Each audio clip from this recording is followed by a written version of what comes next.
I'm Jeanette Keynes from Jewelry Arts Inc. And in this video, I'm going to demonstrate and explain some really important concepts for how to reuse gold scrap. That's quite Take two.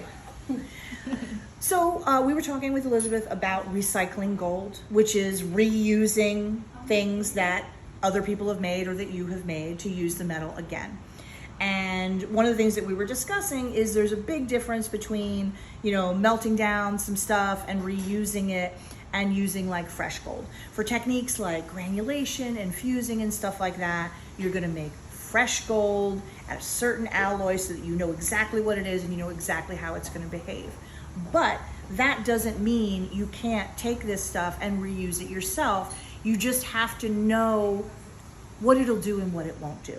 Like, it's great for taking this, melting it into an ingot and making some you can make like a beautiful gold sort of recycled disc and hammered and stuff like that. Like, you're not gonna make anything super elaborate out of it, but you can definitely use it. But what I was saying before is that what you will notice is there's a profound difference between metal that you've remelted and are reusing. And there's no doubt like solder in here, and there's different, there's who knows what you're gonna end up with exactly. So it's not going to act like your fresh, shiny gold of exact caratage is gonna act. It's gonna act kind of like it's possessed by the devil. It tends to want to crack. It just tends to want to do a lot of weird and naughty things that we don't want. So what we were discussing is that like when I make 22 karat gold here, we do it all the time. You can do it right in a charcoal block. Perfectly clean, the metal will act fine, not a problem. But when you're doing like recycled gold, this kind of a thing, and by the way, Sally asked before, like, is recycled gold all about branding? Yes, primarily, because there's only two kinds of gold in the world. There's gold that you have just dug up, and there's gold that's been recycled. There's only two kinds in the whole world. The gold that you're wearing today, Cleopatra could have worn that. You know what I mean? Things get melted and remelted, and your Aunt Tilly's things, it's all just gets used and reused. So a lot of recycled gold is really just branding. And I say that not to break anybody's heart, but just to remind them that these things have not been solved. Do not believe that your gold is green. It is not green. That's branding. I expect to get a lot of nasty comments about this, so I'm prepared for that. Okay, so what we need to do is we need to really melt this gold in a crucible and pour it into an ingot mold so that it cools really quickly. You don't get much oxygen in there because of the way that it cools so fast, and you'll get a much better structure. You're not gonna get as many cracks. It's gonna behave itself much, much better. So we were discussing well then what crucible, what ingot mold. There's lots of different kinds. I just have one of these little steel ones because literally all you do is you say oh, I think I have about that much gold, or I think I have about that much gold. You're just guesstimating, and then you're gonna pour it in there. There's lots of different kinds of crucibles, but the ones that I like the best are called the whip crucibles. These are made by Whaley. Actually, let me go grab the handle real fast so you can see what that looks like. I've used a lot of crucibles in my time, and the really big thick ones take forever to heat up, and this stuff takes plenty of time as it is. So that's why I really like these. It comes with this cute little handle. You see what I mean? Like this, and then you just open it up and put a different one in there. Because normally what I do is you're gonna have a different crucible for each alloy. Like I've got 22 clean, I've got 22 dirty, I've got 20 karat this, I've got blah, blah, blah. Okay? For stuff like this, you could have this is my hodgepodge lodge crucible. You know what I mean? This is what I'm gonna use for melting things, and maybe it ends up being somewhere in the 14 department or somewhere in the 18 department, because they will leave, for example, if you look some of these that I've used, they will leave little bits of gold in the side that can melt and remelt. So if you're trying to have something be absolutely what you expect it to be, you have a dedicated crucible. But for what I was saying for Elizabeth, what you're doing, honestly, you could probably have one or two that's just this is my 14-ish one, this is my 18-ish one, and that's what I'm gonna do, and that would work fine for you. It always just depends what you want your result to be. You have to need to know what you need, and then figure out what will make that work. So for you, honestly, I think one or two crucibles is all you really need. You don't need So what I was saying before is that I would be very happy to let you borrow one of my crucibles, but if I did, then that crucible would be unusable for me ever again, which I'm not emotionally prepared for that because I don't have too many extras. But I do have a unused one that's ready to go. So what we would do is we just need to coat this with borax. So we're gonna get some borax, we're gonna sprinkle it in there, we're gonna melt it, and we're gonna like basically make a smooth glassy coating, because you can see in any of these, I mean, yes, there's some metal stuck in there too, but that's what makes the metal slide. If you don't have that, it'll just like stick to the bottom. You don't want that, okay? So what I'm gonna do then is I'm gonna set up to do that. I don't know that we'll film all of it because we're gonna stand there and heat and bend and heat and bend, and it's maybe not the most amazing spectator sport that you've ever seen, but once we get that done, for sure, we'll just set up, and we'll guesstimate around how much metal we need. We'll have this set up, we'll heat it in the crucible, and we'll pour it in there. And you will see a definite improvement in your sheet. You know what I mean? Yes, you're gonna have to still baby it and not quench, and and kneel often when you're milling, and you know what I mean? Be nice to it. But you'll see a big improvement for sure. Less cracks, less uncooperativeness. You know what I'm saying? Okay. So here's a real close-up of one of those ingots that was done in charcoal, and you see what I mean. We've got a lot of cracking, and a tiny little crack on the edge here or there is not the end of the world, but definitely if Elizabeth tried to really make this into sheet, this is all just gonna crack apart. So definitely this is recommended for remelting and pouring into the ingot mold. Good. So we took a brand new crucible, poured borax in it, and covered, so you can see. I'll do a little extreme close up. You see how we have that nice glassy coating? That's essential. So another important thing is not putting too much borax in there. So like you see our beautiful borax container. Borax, gross. You sprinkle it in there, you melt it, and it makes a glassy coating. You don't want a lot, because if you end up with like a puddle of this in the bottom, it's weirdly insulating, and it will be incredibly hard to get the metal liquid, which I've done it, it ain't pretty. So usually what I do is I add it gradually, and then also at the end, I kind of heat and tilt it so that if there's any extra, it'll just, fall out of the spout. Okay, so we have a nice big number 2 tip on here. I'm gonna leave it sitting right here until I feel like I'm getting close to the point that I'm ready to go. And one thing I'm gonna show you, I have my ingot mold tilted a little bit, which I find helps, because what you wanna do when your gold is actually liquid, you don't want to take this and tilt it and just like sort of dump it through the air into this opening. We're gonna take this, we're gonna rest it right there against the edge, and then when this is really good and hot, I'm just gonna tilt my wrist a little bit so that it pours right down the side. You tend to get the better pour that way, and you're also way less likely to spill it or just, get freaked out. And like everything else, it's the Goldilocks approach, because if you go too fast, it'll sort of spill out, it won't fill in. If you go too slow, you'll get separate pieces in there instead of one. If you do that, who cares? We throw it back in the crucible, we get it hot, we try it again. When I was learning to do this, I melted and remelted many times. So I'm gonna demo exactly how to do it, but so if you're doing it at home, don't be like, oh my God, it didn't work right, I'm screwed. You just throw it back in there and do it again, okay?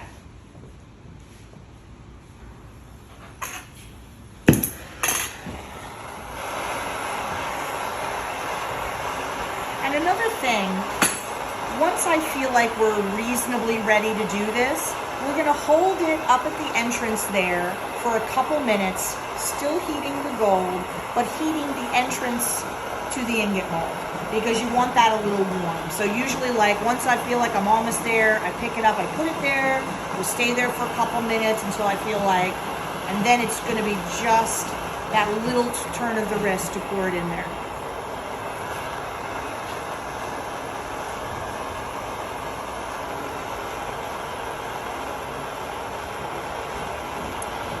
Anything in the world that's more fun than melting gold, pretty sure I haven't found it, because there's nothing more unbelievably mesmerizing than melting gold.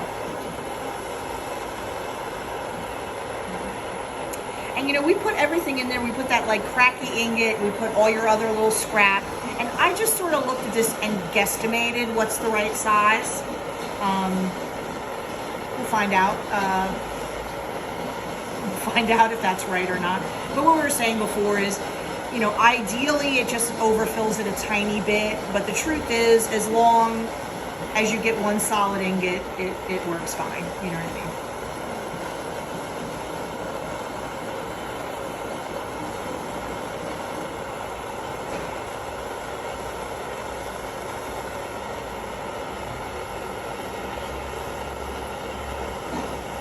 I don't hold it when I'm doing this because you do tend to get tired, you know what I mean? And so I usually just leave it here. I only pick it up when, you know, there's something to do.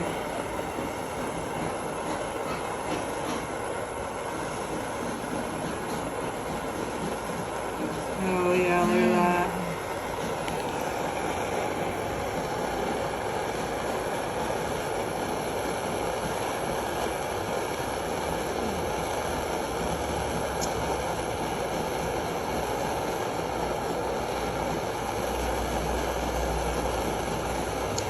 So I'm going to do a little bit of a do as I say, not as I do. I'm looking at that molten liquid and I'm looking at my opening and I'm feeling a little dubious that I think I need to open that up a little bit more.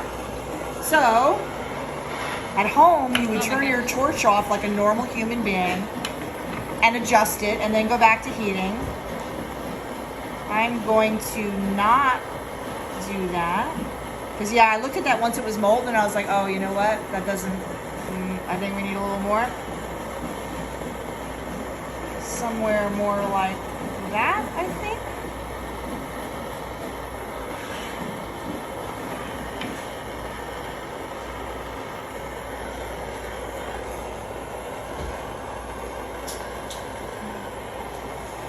One thing I do too, just as a little bit of a test, just wiggle it a little bit. You see how it's just moving and whatever? If you do that and you see solid little chunks in there, you know it's not liquid all the way through. You know what I'm saying? So I don't really do a lot of stirring and poking. Like, it's fun, but it's to do, don't get me wrong, but it really doesn't need that. Get it hot, pour it. Borax, yeah. You can if you need to. This was freshly boraxed, so I think we've got all the borax we need, but you could put a little pinch in there. But you have to be careful about that because then pretty soon you'll end up with a crucible with too much borax in it. And yeah, if you have questions, don't be shy, yell it out, because there's no point in saving it to the end. Okay, so this is starting to look to me, like I said, you see that when I wiggle it? You don't see any solid bits in there. That gives me a pretty good idea that I've got it nice and hot and everything's melted around. I'm gonna pick it up, I'm gonna put it in position, and I'm gonna hold it there, like I said, for like maybe a couple minutes until I feel like I've heated this enough, this is still nice and hot, and when I feel like the stars are aligned and I feel really good, I'm gonna just turn my wrist a little bit, okay? So if you angle the torch just right, the majority of it is on the gold, but some of it will bounce to the opening. You see what I mean, like that? Mm-hmm. So I usually fool around until I have the right angle.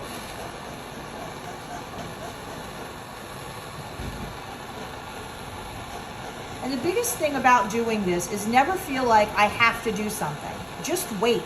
If you're not comfortable, if it's not in the right position, you know, anything doesn't feel right, don't pour. Just stop, you know, and wait until you feel good.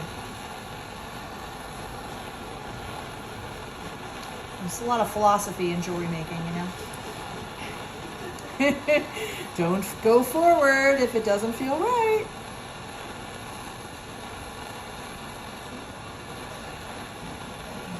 So you see also I have the little spout there positioned right against the edge.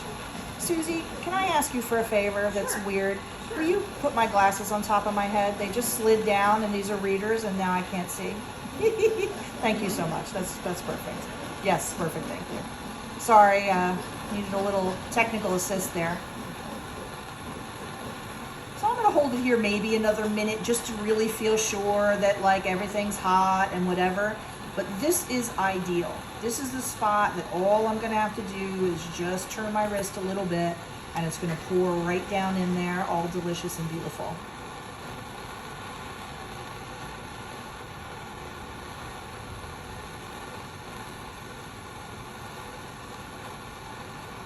Okay, I feel like the stars are with me, so if you're ready, I'm gonna do it. Here it comes.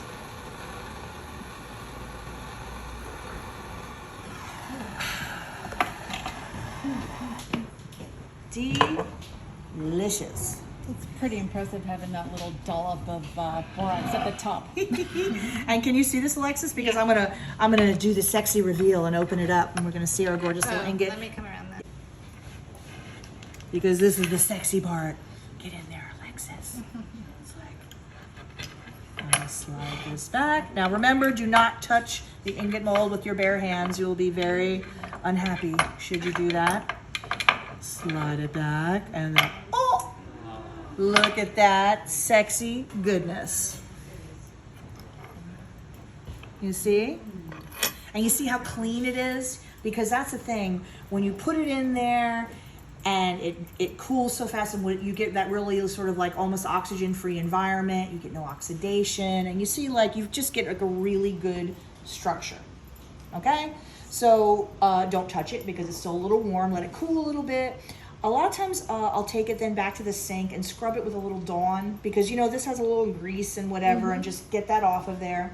Usually then I forge it with a hammer to half the thickness that it is now, anneal it, and then start your milling or, you know, whatever, start working it at that point. What's the suggestion for turning that into a disc? Normally with something like that, you're gonna mill and you're gonna melt a little bit and hammer. If you're truly trying to make two different ways, mill it out, draw a circle, saw that out, there's your circle. If you're trying to use every molecule of this, as much as possible, then what we're gonna have to do is mill and partially melt and hammer. Do you know what I'm saying? Because there's really no, to my knowledge in life, there's no ingot mold that really will make a circle.